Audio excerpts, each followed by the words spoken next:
Yo, what is up guys? Today I'm going to be doing a review of what you see here, which is the Kershaw Cyro 1555 Ti. That's the model number, so if you want it you can go ahead and look that up. But basically, might as well jump right into it. This is the knife. Here it is. Give you a close-up first. I don't have lanyards on any of my knives. This is the only knife I have a lanyard on. But I don't know why with the since it's not just that plain black satin knife, I felt like even to add a little more color to it would be cool, so why not some blaze orange. And I did a DNA weave on it. Just did it in like literally 2 minutes right before the video. Decided to throw it on there, and I might keep it on, might not, who knows. But so yeah, there it is. It's a really good looking knife. Right off the bat you can see that lock bar stabilizer, that nice finish, and you can see it says, let's see if it'll focus. Gonna get a little closer. It's not showing up. Let me zoom in actually. It is just not wanting to show up. There we go. Hinder Design. So it's made by a great knife maker. He makes some really cool knives, and he makes a knife that's one of my dream knives eventually, the XM18. So yeah, so let's get into this knife review now. Let's jump right into it, as the point of use of this knife is going to be an EDC knife. Nothing more, nothing less. This is an EDC knife for sure. It's not a hard use tactical or anything like that. This is strictly a knife that you're going to throw in your pocket in the morning or whenever, and you're going to do EDC tasks with it. Open letters, maybe some food prep, those just normal EDC tasks. Now if you want to talk about an EDC knife, a hard use tactical knife, all that in one, then you're looking at more something like this. So this is the Spyderco Paramilitary 2. That is a hard use tactical knife, also being an EDC knife. You can see the difference, obviously. Size and others, but it's not about this, so I'm not going to get into all of it. But, oops, sorry about that. But this is an EDC knife. So enough of that.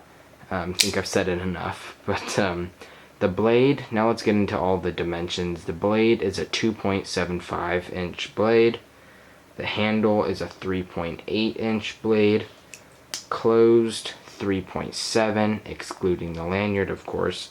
And the overall is a 6.5 inch blade. So actually knife, not blade. But the and the weight is just over 4 ounces, 4.1, which is many people's gripe with this knife because of the size. It's a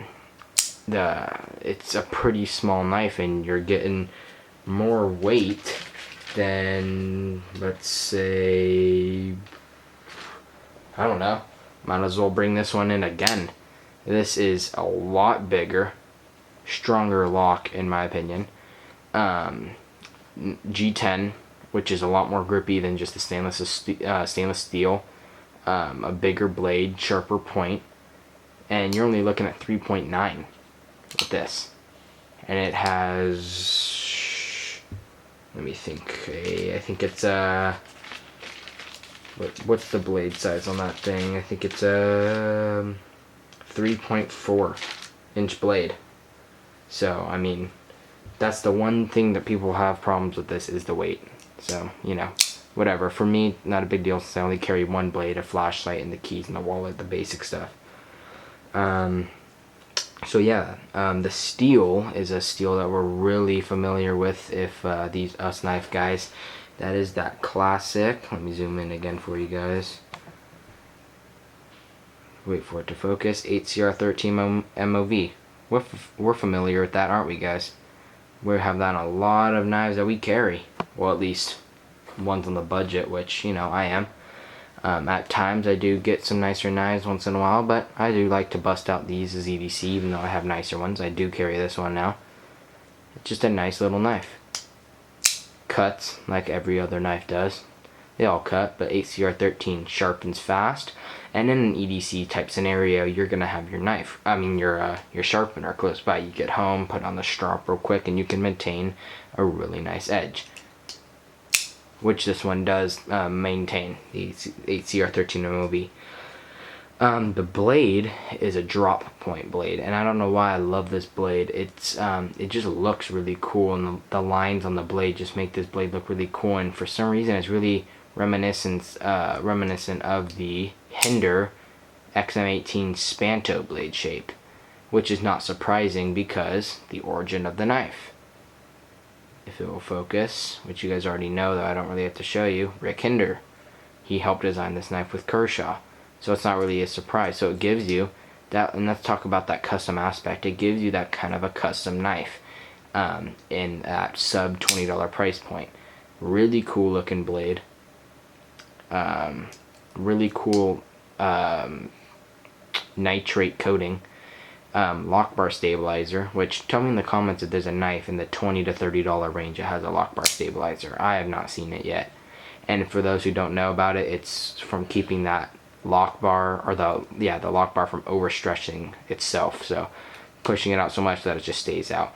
Never had a problem on ones that don't have lock bar stabilizers, but it is a cool feature.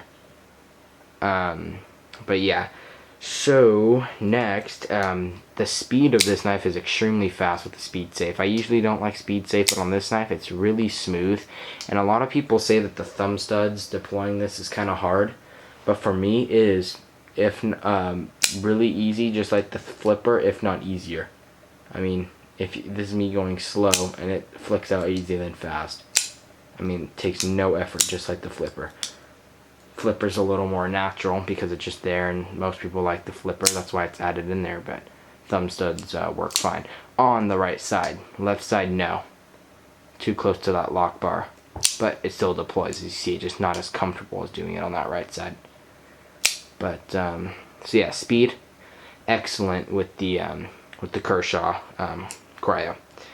The lockup, this is a lock, this is a frame lock, so good lockup. It's going to be perfect for every EDC task. And we see little side to side and a little up and down, and while we're talking I'm going to try to tighten that up real quick to see if, because I totally forgot beforehand to do so. But I really do think, I mean, for any EDC task, it's going to be beyond fine for whatever you encounter.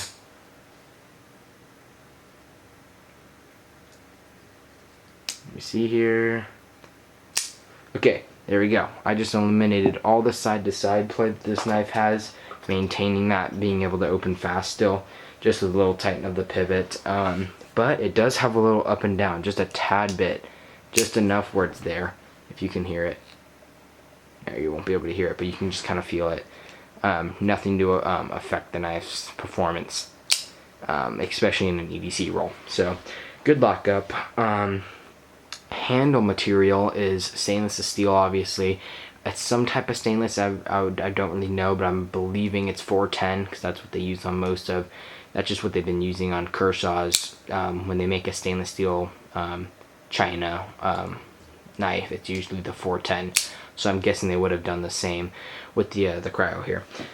So yeah, it's just the stainless steel. Doesn't provide any traction. It's the only problem. I mean, you can put some grip tape on there, that's a common mod, but not really too much traction. It does have some jimping up top though, and it's actually not bad. It's not too bad. I think it's pretty functional. I mean, it's not the best in the world. It's not too sharp, but it's there. I think that is what the most count is. They try, but I mean, I just don't get, if they're gonna put it, might as well make it functional. It doesn't cost more money to make it sharper, but whatever. So yeah, so pretty nice knife though, and the jimping is not too bad. So yeah, I like it. The ergos, or the ergonomics, are pretty good on this knife. It's just that it's kind of small for me, and I think a lot of people also had that problem. It's small for the weight. Not a good compromise, but it's pretty good for EDC. They make a Cryo 2 that's a lot, not a lot, I don't even know if it's a lot bigger. I've never handled it, but this thing is, I mean, I never liked it because of the size, but and it kind of sat in my collection for a while, and I was carrying my other knives, like my other Kershaws, Benchmades, And then I went back to this for a little bit. My buddy told me to ask me to carry it one day. I carried it and I was like, hey, I actually kind of like it, so I was EDCing it. The size isn't too bad for me now that I've been carrying it, but yeah. So yeah, the clip design is a perfect clip design in my opinion. On a lot of the Chinese Kershaws, I don't have any on hand. Actually, let me grab one real quick, hold on. Okay, so if you see the clip design on these Kershaws, on the China Kershaws, usually they have this kind of just weird shape. They just kind of look weird. They're functional, doesn't matter, they all do the same thing. Kershaw Volt, but the way we're picking on version.But 2. Love this, recommend it. But just that pocket clip's kind of weird, and these are a lot on the, they have a lot of these on the Chinese Kershaws. But this one's pretty cool, and it's the basic, and it is a China one. It's just a basic, straightforward, so kudos to that. The value we're looking at, when I've been searching around, it's about 20 to 60, but not just for this, the 1555 Ti. There are so many different versions, so I kind of added that in, but if you're just looking for these, it's more around the $20 to $35 range. But when I gave that price point, that's the G10 versions, the black wash, the bigger versions of it, the Cryo 2, so that's just kind of what I was thinking. But if it's just this, it's around the more $20 to $35 range. But this knife, just overall in the end, is pretty cool with that more custom-esque knife design, the Kershaw lock bar stabilizer. But that's really it, and it has standoff construction, which is pretty cool instead of backspacers. So yeah guys, please comment, rate, and subscribe, and that's the video on the Kershaw Cryo 1555 Ti. Thanks, later.